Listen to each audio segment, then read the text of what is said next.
So hello everybody, welcome back to our YouTube channel the creative minds academy. So आज की इस video के अंदर फाइनली हम लोग बायोलॉजिकल क्लासिफिकेशन चैप्टर को रैप अप करने वाले हैं। एंड सबसे पहले जिस टॉपिक के बारे में हम लोग बात करने वाले हैं, या आज का जो मेजरली टॉपिक रहने वाला है, that is about viruses, viroids, prions and ligands. अभी तक हमने जो है वो 5 किंगडम क्लासिफिकेशन को काफी डिटेल में देख लिया। अगर आपने लास्ट वीडियोस नहीं देखे हैं देन प्लीज जाके उन वीडियोस को चेकआउट कीजिए। ठीक है, बहुत अच्छी इंटरेस्टिंग वीडियोस आपको मिलेंगे एंड कुछ अच्छी स्लाइड्स के साथ में आपको वीडियोस मिल जाएंगी।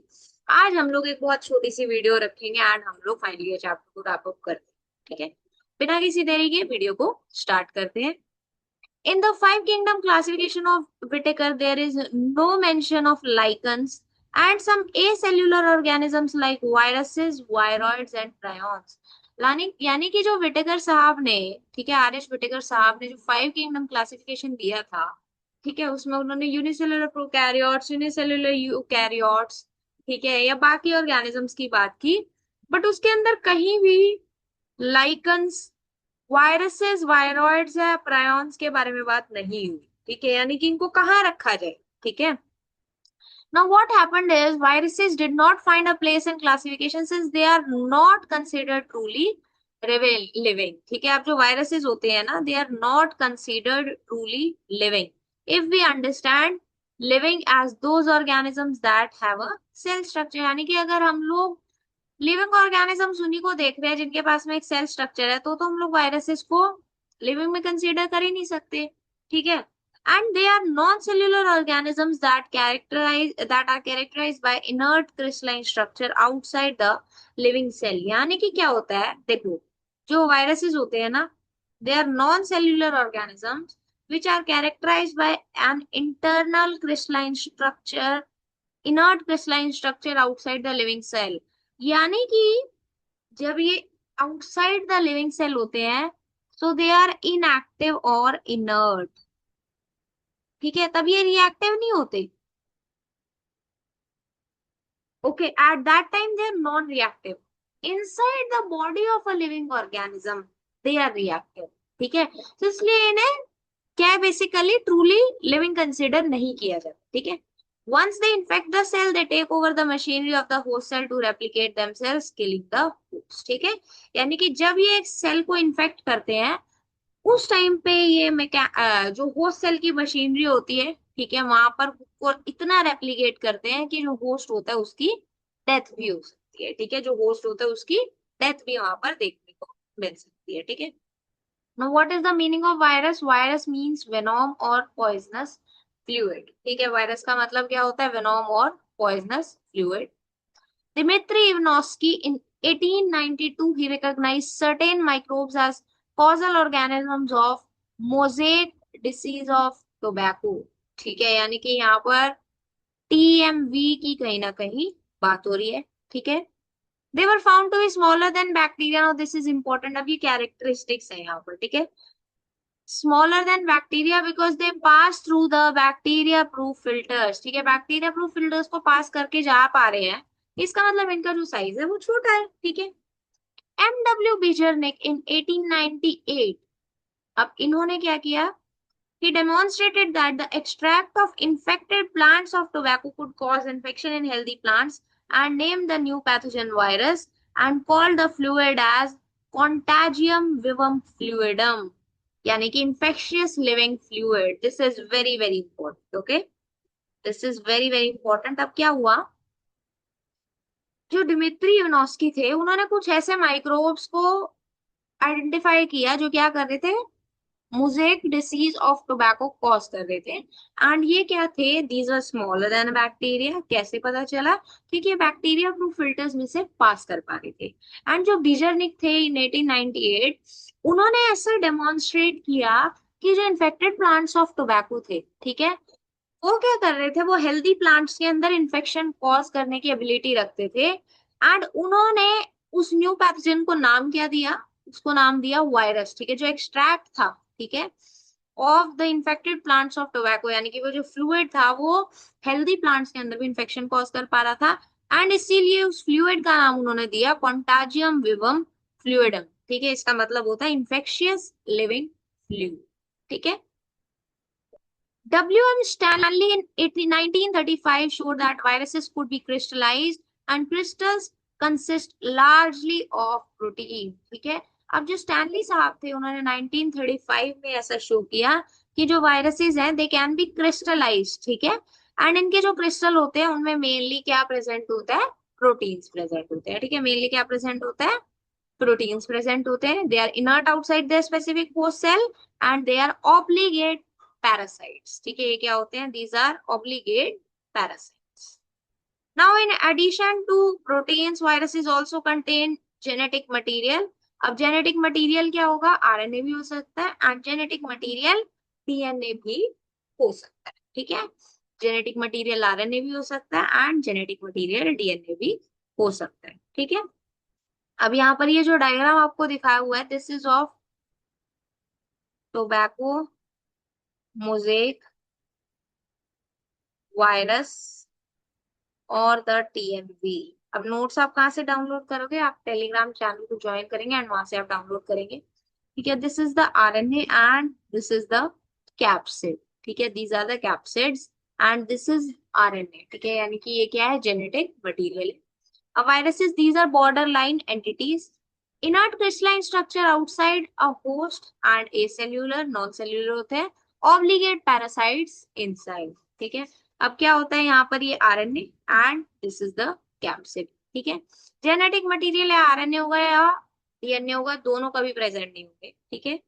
एंड कैप्सिड क्या होता है, it is the protein code made up of capsomere subunits which protect the nucleic acid, ठीक है, यानी कि ये कैप्सिड क्या होता है, बेसिकली वो प्रोटीन कोड होता है which is made up of capsomere सब यूनिट्स, कैप्सोमियर की सब यूनिट से बना होता है एंड ये क्या करता है, न्यूक्लिक एसिड को प्रोटेक्ट करता है, ठीक है.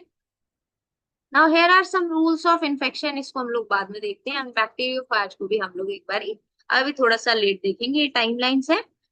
1892 में इवनॉस्की ने रिकॉग्नाइज किया मोजेक डिसीज माइक्रोब. 1898 में विजर्निक ने he gave the term contagium vivum fluidum and in 1935 Stanley जी ने क्या किया, he crystallized viruses. Now no virus contains both RNA and DNA.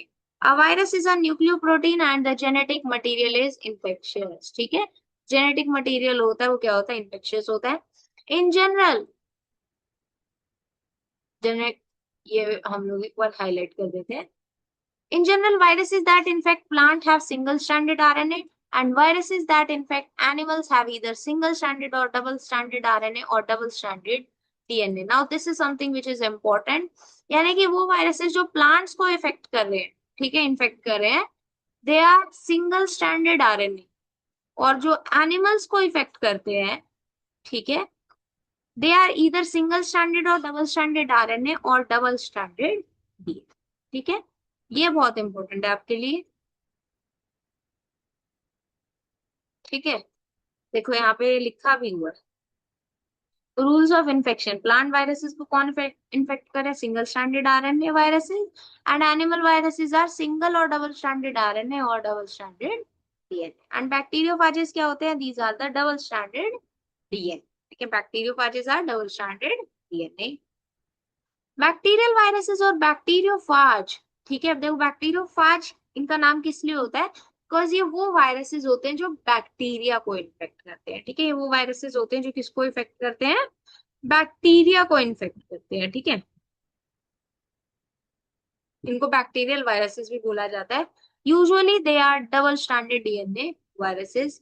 Protein coat called capsid is made up of small subunits called capsomere. It protects the nucleic acid. क्या करता है, वो nucleic acid को protect करता है. And these capsomeres are arranged in helical or polyhedral geometric form. ठीक है, देख रहे हो आप यहाँ पर किस तरीके से अरेंज है वो, ठीक है. Viruses causes disease like mumps, smallpox, herpes, and influenza. AIDS in humans is also caused by a virus. ठीक है, AIDS यानी कि acquired immunodeficiency syndrome. ठीक है, and in plants the symptoms can be mosaic formation, leaf rolling and curling, yellowing and vein clearing, dwarfing and stunted growth. ठीक है, so these are some symptoms. ठीक है, जो आप याद रख सकते हो, ठीक है. अब हम लोग एक बार बैक्टीरियोफाज को भी देख लेते हैं।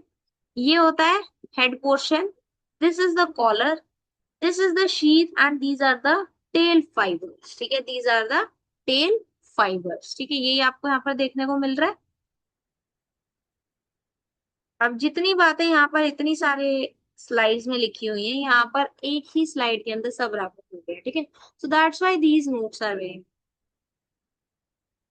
द एसेल्युलर आउटकास्ट वायरसेस, ठीक है, they skip the five kingdom classification because they are inert crystalline outside host and obligate parasite inside। ये हिस्ट्री ऑफ डिस्कवरी हमने ऑलरेडी पढ़ लिया। NEET alert, Vijayanthic phrase contagium vivum fluidum is highly repeated exam question and no viruses contain both RNA and DNA। ये भी हमने बात कर ली already.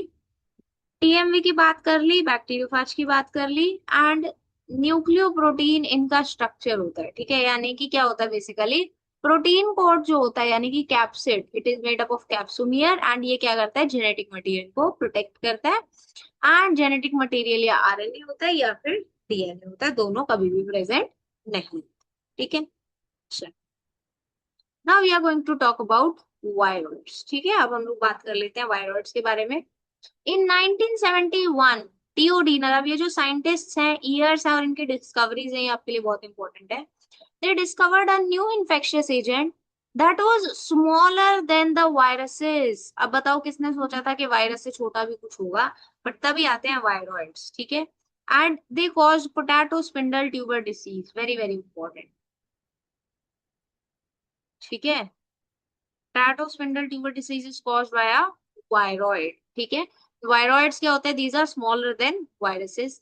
It was found to be a free RNA, it was a free RNA, यानी कि यहाँ पर protein coat present नहीं था, which is found in viruses, इसलिए इसका नाम क्या पड़ा, वायरॉइड। ठीक है, it is smaller than viruses and it lacks a protein code, यानी कि फ्री आरएनए यहाँ पर प्रेजेंट होता है, कोई प्रोटीन कोड नहीं होता, इसलिए इसका नाम वायरॉइड है।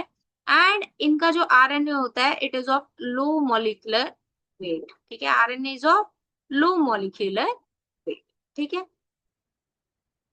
अब ये आप देखो यहाँ पर, viroids and prions, these are sub viral agent. ठीक है, अच्छा एक काम करते हैं, इसको बाद में देखते हैं, एक बार प्रायॉन्स को भी देख लेते हैं। ठीक है, in modern medicine certain infectious neurological diseases were found to be transmitted by an agent consisting of abnormally folded protein। The agent was similar in size to viruses and were known as prions। ठीक है, यानी कि prions क्या होते हैं basically, they consist of abnormally folded proteins. यहाँ पर abnormally folded proteins जो है वो प्रेजेंट होते हैं। ठीक है, यहाँ पर एबनॉर्मली फोल्डेड प्रोटीन्स जो है वो प्रेजेंट होते हैं, एंड इनका जो साइज होता है, it is similar to the size of viruses, it is similar to the size of viruses. The most notable disease caused by prions are BSC और द बोविन स्पॉन्जिफॉर्म एन्सेफेलोपैथी, बहुत बार पूछा जाता है। ठीक है, इसको मैड काउ डिसीज भी बोला जाता है। ठीक है, in cattle, and it's analogous variant is Creutzfeldt Jakob disease. ठीक है, क्रूइस्फर जैकब डिसीज जो है, ठीक है, सीजेडी इन ह्यूमंस, ये क्या होता है, it is an analogous variant. ठीक है, किसका, किसका होता है बेसिकली, बोविन्स, ठीक है, प्रायॉन्स का होता है। ठीक है, आई होप यहाँ तक आपको समझ में आया। Now scale and structure, standard virus जो होता है, ठीक है, it is a nucleo protein, वहां पे यानी कि क्या होता है, प्रोटीन कोड भी प्रेजेंट होता है, बट वायरॉइड्स होते हैं यहाँ पर नेकेड आरएनए प्रेजेंट होता है विदाउट प्रोटीन कोड। ठीक है, वायरस में क्या होगा, प्रोटीन प्लस आरएनए और डीएनए, वायरॉइड में सिर्फ आरएनए होगा, एंड प्रायॉन्स में सिर्फ प्रोटीन होगा, P for prions, P for protein. ठीक है, एंड वायरॉइड में सिर्फ आरएनए प्रेजेंट है। ठीक है, ओएड यानी कि किसी चीज की कमी है, डिवॉइड है किसी चीज से, so it lacks the protein code. ठीक है, इसलिए इसका नाम वायरॉइड होता है। ठीक है, viroid were discovered by T O Diener in 1971। They are smaller than viruses and they are free RNA, low molecular weight RNA, and they completely lack a protein code and they cause potato spindle tuber। ठीक है, prions अब क्या होते हैं basically, they are modern medicine discovery smaller in size to virus and their structure is abnormally folded infectious protein. ये किसको target करते हैं? ये टारगेट करते हैं न्यूरोलॉजिकल सिस्टम को। किसको टारगेट करते हैं? टारगेट करते हैं न्यूरोलॉजिकल सिस्टम को। एंड कौन कौन से डिसीज है? बॉयंस स्पॉन्जिफॉर्म एंसेफेलोपैथी, ठीक है, यानी कि बीएससी, और mad cow disease in cattles and Creutzfeldt Jakob disease CJD in humans, ठीक है। The minimalist essences viroids and prions, ठीक है, ये जो डायग्राम्स है ये ज्यादा सुंदर लग रहे हैं। तो वायरसेस में आरएनए प्लस प्रोटीन, वायरॉइड्स में आरएनए एंड प्रायोड्स प्रोटीन्स, ठीक है, ये हमने ऑलरेडी बात यहाँ पर कर ली। वायरॉइड को आप किस तरीके से याद रख सकते हो? वायरस माइनस प्रोटीन, ठीक है, एंड प्रायोन्स इज प्रोटीन, ठीक है। एक और बात जो इंपॉर्टेंट है, जो बीएससी एंड सीजेडी होते हैं, they are analogous variant of the same disease, ठीक है, सेम डिसीज के ये एनालॉगस वेरिएंट, ठीक है। एग्जाम अलर्ट क्या है? Distinguish between Diener's discovery and prions disease, ठीक है, तो ये आपसे पूछा जा सकता है। And low molecular weight of viroid RNA, it is a frequent assertion, ठीक है, सो ये आपके लिए इंपॉर्टेंट है। Now we are going to talk about lichen, ठीक है। लाइकन्स क्या होता है? Basically symbiotic association. Symbiotic association किसका? Symbiotic association between algae and fungi, ठीक है। सिम्बायोटिक एसोसिएशन यानी कि म्यूचुअली यूजफुल एसोसिएशंस, ठीक है। म्यूचुअली यूजफुल का क्या मतलब है? थोड़ा फायदा आपका, थोड़ा फायदा मेरा, ठीक है, नुकसान किसी को नहीं होगा, ठीक है। हो सकता है किसी को ज्यादा फायदा हो और किसी को फायदा हो, but both are mutually benefited, ठीक है, दोनों को बेनिफिट होता है यहाँ पर। एल्गल कंपोनेंट को बोला जाता है फाइकोबायोन एंड फंगल कंपोनेंट को बोला जाता है माइकोबायोन। अब यहाँ पे बच्चे ना बहुत कंफ्यूज हो जाते हैं, जैसे फंगल फंगल आता है ना तो उनको फाइकोबायोन याद आ जाता है, ये आपने नहीं करना है, ठीक है। स्टडी ऑफ फंजाई जो होता है ना, स्टडी ऑफ फंजाई, उसको माइकोलॉजी बोला जाता है, ठीक है। एंड स्टडी ऑफ एल्गी को क्या बोला जाता है? फाइकोलॉजी बोला जाता है। तो आप लोग यहाँ से भी याद रख सकते हो, या फिर आप ये याद रख सकते हो कि अगर आपसे फंगल कंपोनेंट के बारे में पूछा हो तो आप फाइकोबायोन टिक करेंगे, that is mycobiont, which are autotrophic and heterotrophic. अब जो एल्गल कंपोनेंट होता है, it is autotrophic, it is autotrophic, ठीक है। एंड जो फंगल कंपोनेंट होता है, hetero it is heterotrophic. Algae prepare food for fungi and fungi provide shelter and absorb mineral and nutrients and water for its partner. अब देखो algae क्या है यहाँ पर? ऑटोट्रॉफिक है, तो algae बोलती है कि अच्छा मैं काम करती हूँ फंजाई, मैं तुम्हारे लिए खाना बना देती हूँ, एंड फंजाई बोलती है कि अच्छा ठीक है तुम मेरे लिए खाना बना रही हो तो I will be providing you with shelter, ठीक है, एंड आपके लिए न्यूट्रिएंट एब्जॉर्प्शन का काम यहाँ पर वो करती है। न्यूट्रिएंट एंड वाटर एब्जॉर्प्शन का होते हैं, they are very good pollution indicators, ठीक है। ये क्या होते हैं? They are very good pollution indicators, यानी कि ऐसे एनवायरनमेंट में ग्रो नहीं करते जहां पर पॉल्यूशन होता है, ठीक है। They will never grow in polluted areas, ठीक है। तो ये कहाँ पर हमेशा ग्रो करेंगे? ये पॉल्यूशन फ्री एरियाज के अंदर ग्रो करते हैं, ठीक है। Now lichens the ultimate symbiosis, ठीक है, association between algae and fungi. Phycomy is related to algae, myco is related to fungi. Symbiosis का मतलब है I scratch your back, you scratch mine, ठीक है, यानी कि आप मेरा फायदा करो मैं आपका फायदा करूंगी। Absence of lichens means वहां पर एयर पॉल्यूशन, ठीक है, वहां पर एयर पॉल्यूशन प्रेजेंट है, ठीक है। आप देखो एल्गल कंपोनेंट जो होता है उसको फाइकोबायोंट बोलते हैं एंड इट इज ऑटोट्रॉफिक, को क्या करता है? It prepares food for the partnership. And mycobiont क्या करता है? फंगल कंपोनेंट जो होता है it is heterotrophic, it will provide shelter and absorb mineral nutrients and water, ठीक है। तो ये खाना दे रहा है, ये शेल्टर और पानी दे रहा है, ठीक है। Why are lichens called pollution indicators? Because they will never grow in polluted areas, ठीक है। एंड आपको ये पता होना चाहिए कि कौन सा कंपोनेंट फूड दे रहा है एंड कौन सा कंपोनेंट शेल्टर प्रोवाइड कर रहा है। इकोलॉजिकल सिग्निफिकेंस क्या होता है? They are very good pollution indicators and they never grow in polluted areas, okay. I hope यहाँ तक आपको समझ में आया। सो इसी के साथ में हमने पूरा चैप्टर यहाँ पर बायोलॉजिकल क्लासिफिकेशन को रैप अप कर लिया, जिसमें हमने मोनेरा के बारे में पढ़ा, which are prokaryotic and unicellular organism. ठीक है, the kingdom that consisted of such organisms. Protista के अंदर वर यूनिसेल्युलर यूकैरियोट्स। ठीक है, plant autotrophic, fungi multicellular absorptive heterotrophs, animals holozoic mode of nutrition, and acellular outliers, viruses, viroids and prions। ठीक है, सो ये यहाँ पर हमने सारी बातें कर ली। एंड अगर आपको रिवीजन करना है तो ये कुछ इंपॉर्टेंट पॉइंट्स है जो आप एकदम से यहाँ पर जाओ और आप ये वाली स्लाइड्स को चेकआउट करके रिवाइज कर सकते हो। Okay, so that's all for this chapter. Thank you so much. अगर आपको ये वीडियो अच्छी लगी है then please like the video, do share with your friends, and अगर आपने अभी तक हमारे यूट्यूब चैनल को नहीं सब्सक्राइब किया है then please do support us by subscribing to our YouTube channel. We'll meet you with a new topic, new chapter. Till then, keep learning.